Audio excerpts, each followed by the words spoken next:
Nibyo munyemerere tuganire hano kuri Region Info kuri tariki ya 25 ukwezi kwa 12 cyangwa se ukwezi k'Ukuboza umwaka w'ibihumbi 2025. Ndabizi abenshi ni mwakoze cyangwa se ntabwo mwigeze mwerekeza mu mirimo yanyu mukora umunsi kundi cyangwa se ituma mubaho ubuzima bwa buri munsi, ariko kandi nanone ntabwo bivuze yuko akazi kadakomeje. Akazi karakomeje mu buryo mwese cyangwa ubundi. Nawe utajya ukorera, ndabizi ko urimo urakurikirana imikorere yawe y'akazi cyangwa se uza kuba wabikurikirana mu masaha ari imbere, ubwo biraza guterwa. Ariko kandi muryoherwe abiziza cyangwa se abo imyemerere yabo yemera ko mu by'ukuri biziza uyu munsi wa Noheli, reka mbabwire nti mu by'ukuri mukomeze kuryoherwa kandi Rurema Gitare mu by'ukuri akomeze kubishimira ndetse no kunezeza imitima n'ibyo mukora umunsi ku wundi. Hanyuma rero reka mu by'ukuri dufate uyu mwanya tuganire kuri uyu munsi, noneho tube twakwemfasayizinga iki kibazo cyo mu burasirazuba bwa Repubulika Iharanira Demokarasi ya Kongo, tubashe kureba bihagaze bite. Bosco ninjye uri kuri mikoro za Region Info, ni ikiganiro ngira ngo tugirane mu by'ukuri. Hanyuma rero namwe muraza kuduha ibitekerezo byanyu, muraza kuduha inyunganizi muri comment, muraza kuduha feedback kuri iki kiganiro.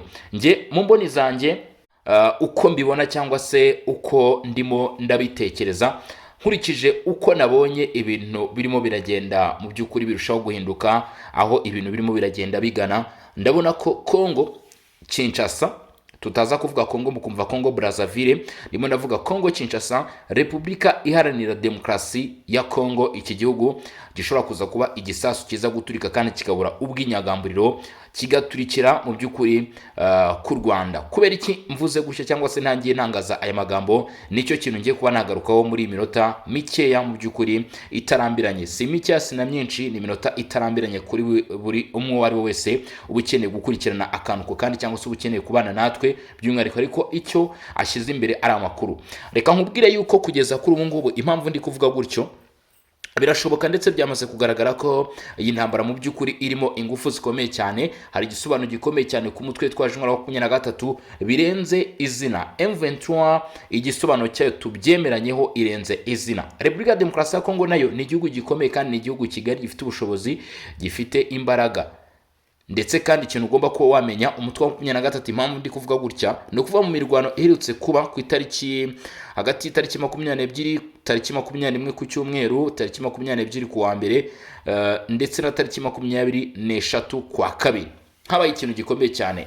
Abagize itsinda ry'umutwe wa 23 bagiye bahagurutsa drone za kamikaze, bikaba bisanzwe bagakoresha amanti missile mu by'ukuri hagarika ibisasu bisanzwe. M23 igera ku rwego rwo kujaminga system ya GPS yakoreshwaga mu mujyi wa Goma bisanzwe, ariko noneho dore ikintu cyaje kuba mu by'ukuri cyabagatangaza cyangwa se cyagaragaza ko uyu mutwe wa 23 ni ikindi kintu, n'indi level, ni ikindi kintu gikomeye cyane.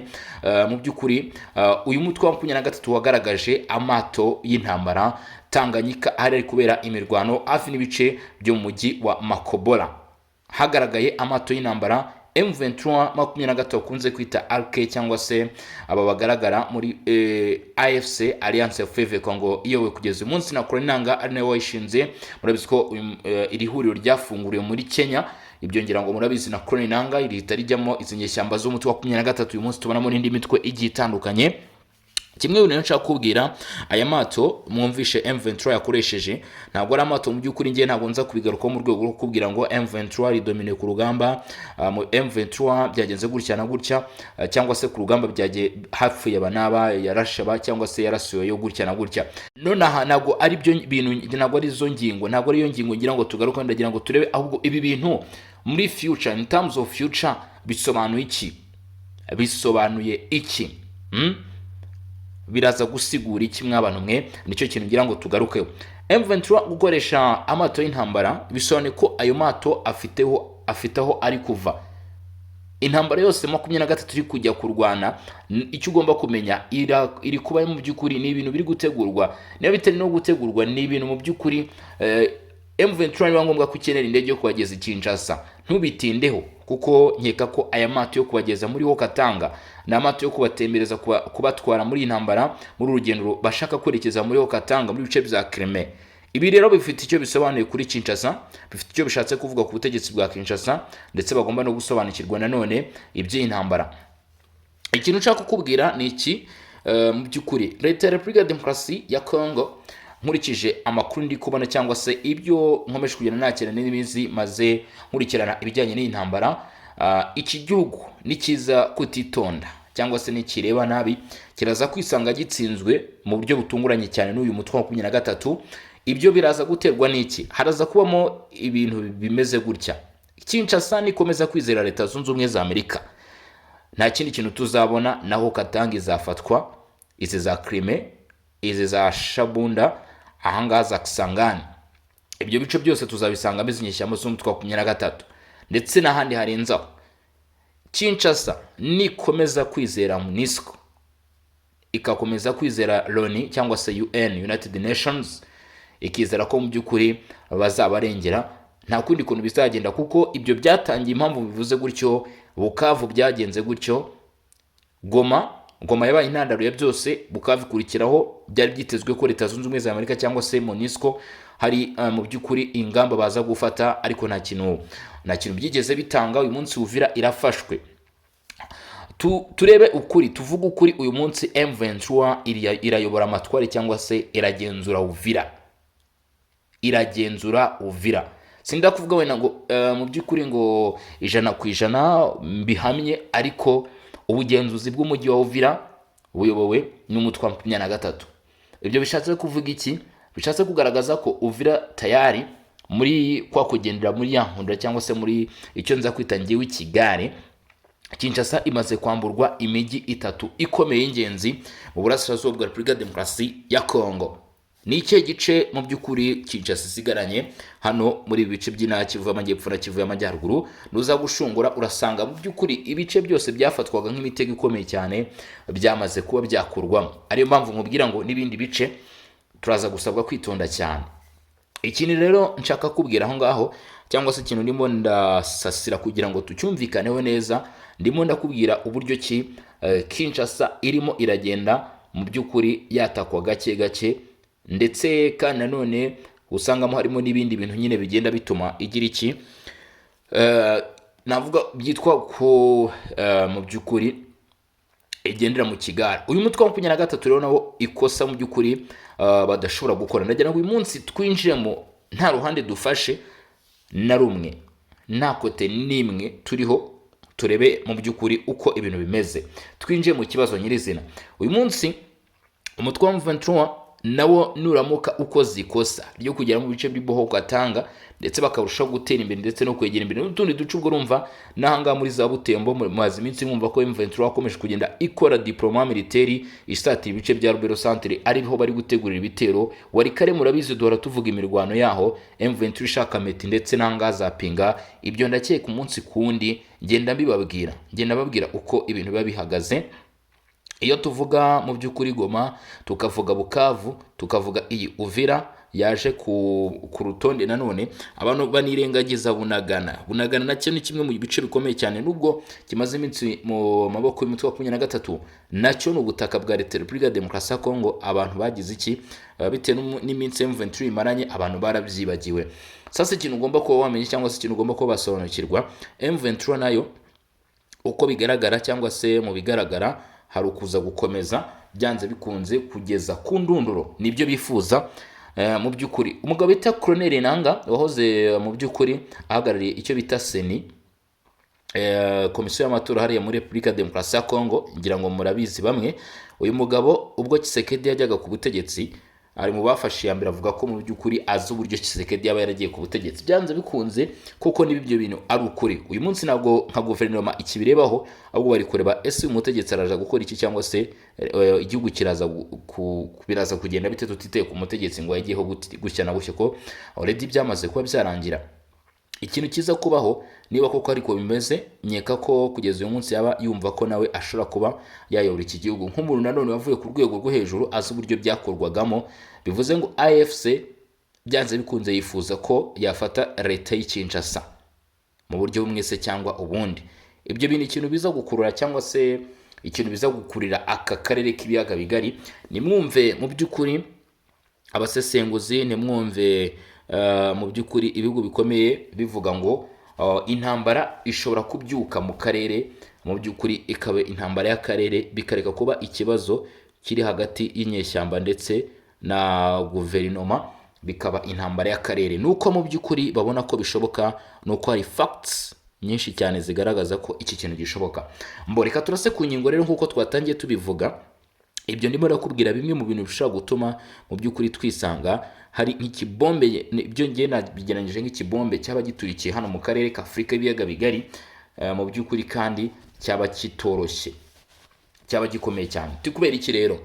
M23 iramuka mu by'ukuri igerageje gukora ibyo bintu, nkeka ko Kinshasa hari urugero bishobora kuba byageraho, uku itegereza yanze gukoresha ubushobozi bwose bushoboka, mu by'ukuri hari ikigero bizageraho ikabona ko yarengerewe cyangwa se amazi yamaze kuba yarenga inkombe.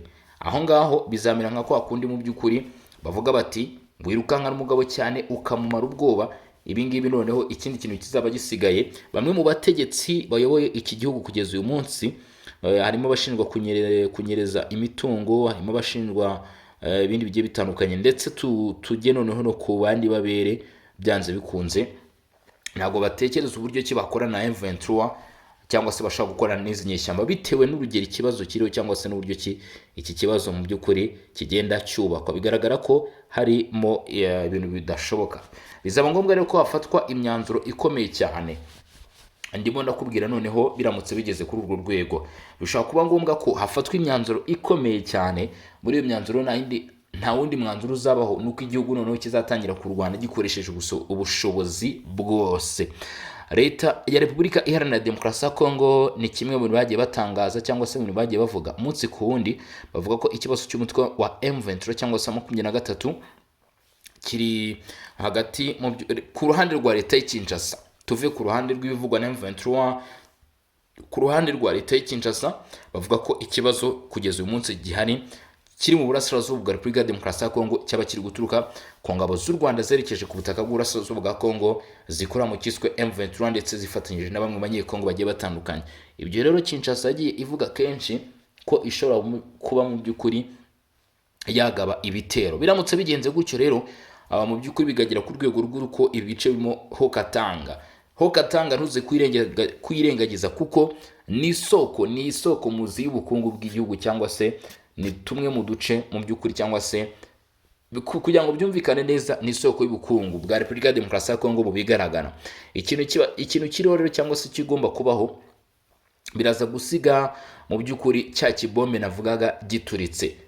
Guturika rero nta kindi kintu bishobora kuba byabaho, nuko icyo kibombe mu guturika byeruye ku mugaragaro bishobora kuba mu by'ukuri byasiga mu by'ukuri ibibazo noneho bihinduye isura, tukabona kurwana hagati y'ibihugu, tukabona Repubulika Demokarasi ya Kongo irimo irakora ibintu bidasanzwe, irimo irakora ibintu bidatekerezwa ndetse bitigeze byitegwa na buri umwe. Ibyo rero birashoboka kuko M23 nayo uyu mutwe kugeza uyu munsi abawugize cyangwa se biragaragara ko baravuga bati reka dufatira n'ihirwe ryose rishoboka, nyuma yo kubona ko ibintu bishobora kuba byahinduka, kuko muri iyi ntambara ntawatekerezaga yuko kugeza uyu munsi, nyuma yuko byapfuye i Rwanda, nyuma y'amagambo yagiye yumvikana hagati y'ibihugu byombi, nta n'umwe watekerezaga ko abakuru b'ibihugu uw'u Rwanda ndetse n'uwa Repubulika Demokarasi ya Kongo bashobora kwicara ku meza bakaganira.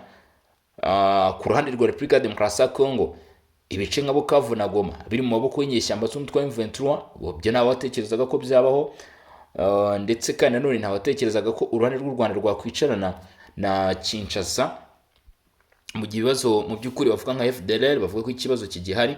Ariko kandi nanone nitwirengagize ko M23 yo ku nyungu byabaye inyungu kuri uyu mutwe. M23 yatangiye isaba ibiganiro, M23 ibiganiro yarabihawe, ndetse kandi nanone ikindi kintu cyaje kubaho mu by'ukuri M23 u Rwanda rwicaye ku meza y'ibiganiro, M23 ikumana ibyo bice ndetse irenza yita ifata n'ikindi gice mu gihe hari hakiri inkundura y'ibyo biganiro. Ibyagaragaje ko M23 mu by'ukuri ibiganiro byabayeho bitigeze bigiraho ingaruka mbi, ahubwo byabaye nk'inyungu kuri yo, kuko mu by'ukuri byongeye gushimangira ko ibice M23 ifite mu by'ukuri ku mahanga byagaragaje M23 icyo yashakaga kigezeho, kumenya ese ubundi ibice twafashe ni iki bibwiye amahanga, bisobanuye iki kuri aya mahanga, izo za Loni n'ibiki. Loni barifashe, Amerika nkeka ko ibyo ivuga ni ukurenzaho, byita kurenzaho. Mu by'ukuri mubona ko leta zunze ubumwe za Amerika nk'igihugu gifite ubushobozi bukomeye, nk'igihugu kivuga ari kijyana, hari ibirenze bashobora gukora. Bivuze ngo aho bigarukiye rero hari impamvu yabyo. Ibihugu bigira politike zikomeye cyane, ndavuga ibihugu binini ku isi, ibihugu binini ku isi bifite politike nini, bifite ijambo rinini, bifite icyo bisobanuye, ibyo bavuga, ndetse bagira abanyapolitike bakomeye cyane. Ibyo ngibyo mu mubizi speech zigiye zitandukanye zinavugwa n'abayobozi ziba zamaze gutegurwa, ndetse n'aho ibintu biba bigomba kugarukira. Bivuze ngo hari impamvu. M23 rero yahise ibona n'ibitari nabizi, yarabibonye, yabonye icyo itekerezwaho ku bice yigaruriye. Ibyo ngibyo mu by'ukuri byabaye byiza kuri bo. Gusa leta ya Kinshasa nayo ikwiye mu by'ukuri abategetsi ba Felix Tshisekedi, abagayika bo mu Domvaita, ndetse n'abandi bagiye batandukanye bagenda bashyirwa mu majwi, bakwiye kuba baba maso, bagasobanukirwa noneho uburyo nabo uruhande rwabo ruri gufatwa mu bice byafashwe n'inyeshyamba. Bivuze ngo kugeza uyu munsi ni bya bindi nakubwiraga, nti Kinshasa ishobora kuba mu by'ukuri iki gihugu cya Repubulika ya Demokarasi ya Kongo, ndaza kubyita gutomboka. Nibabona bamaze gufungiranwa, nta kundi gufungiranwa ndi kuvuga, M23 nimara kubugarira, dukurikije aho ibintu biri kugana, nkeka ko bishobora kuba mu by'ukuri habaho ko ubutegetsi bwa Kinshasa butomboka. Ariko icy'ingenzi mu by'ukuri murabizi ko aricyo kiba kiduteranyirije ahangaha, cyangwa se kuri John Info nicyo kintu cya mbere uhasanga. Ibi n'ubundi nagiye mbivuga kenshi nka Bosco, bigaruka ku muturage. Icy'ingenzi ni uko ibibazo byakemurwa hakiri kare, bitaragera kuri urwo rwego, kuko Repubulika ya Demokarasi ya Kongo nayo ubwayo mu gihe yakwinjira mu ntambara nk'iyo ngiyo, yaba uruhande rwa Kongo, yaba uruhande rw'u Rwanda, bivugwa ko rushobora kuba mu by'ukuri rwagaruka kuri iyo ntambara, kuko aribwo rushinjwa kuba inyuma y'umutwe wa M23 Kamem, bizagira ingaruka ku mpande zombi. Byanze bikunze, ubyangu byemere, ibihugu byombi byagirwaho ingaruka n'iki kibazo. Ibyo rero icyo uba ugomba kumenya nk'umuturage, yaba umuturage cyangwa se undi wese uri mu rundi rwego wese, ibibazo bigomba kumugeraho. Ariko ku isonga ndagira ngo murebe ibiri kuba muri Kivu y'Amajyepfo, imirwano yabaye hagati ya M23 ndetse n'uruhande rw'ingabo za leta ya Kinshasa. Nkeka ko nta bihumbi 50 byarwaniye Uvira. Ibi bintu tubyumvikaneho, nta bihumbi 50 byarwaniye hariya muri Uvira, muri Kivu y'Amajyepfo, hano muri Fizi, ariko abaturage basaga ibihumbi 500 bamaze kuba bava mu byabo mu gihe gitoya cyane, kitarenze n'iminsi 20 rwose. Abaturage 25 gutyo, 25 ntirarenga kuko iyi ntambara tumva muri Kivu y'Amajyepfo yatangiye mu matariki ya mbere. Urabona ko 500 bamaze kuva mu byabo. Hari abahungiye imbere mu gihugu, biravuga ko kandi nanone hari abandi bahungiye mu gihugu cy'u Rwanda bagera ku 1000, hari abahungiye mu Burundi, ndetse kandi reba ibyago n'amakuba, hari abarimo bicwa n'inzara, indwara zituruka ku isuku nke. Ibyo byose bikaba ingaruka zikomeye cyane. Mu gihe rero mu by'ukuri ahantu hatarwaniye n'ibihumbi 50 habaho ingaruka zimeze gutyo, World Food Program uyu munsi yamaze kongera umubare w'amafaranga bagomba kwifashisha mu gutanga ibiribwa, ndetse hari ibibazo by'aho kwegeka umusaya, amashuri yarahagaze, hari n'inkomere z'urugamba. Icyo kintu kigomba kuba wakimenya. Ibyo byose ni ibibazo bibayeho mu minsi mike cyane. Ndimo ndakubwira rero mu gihe byaba bimaze kugera kuri urwo rwego, nkeka ko ni ibyago n'amakuba bikomeye cyane, ndetse ni n'ikintu navuga ko cyo kwirinda, ni kimwe mu bintu byo kwirinda.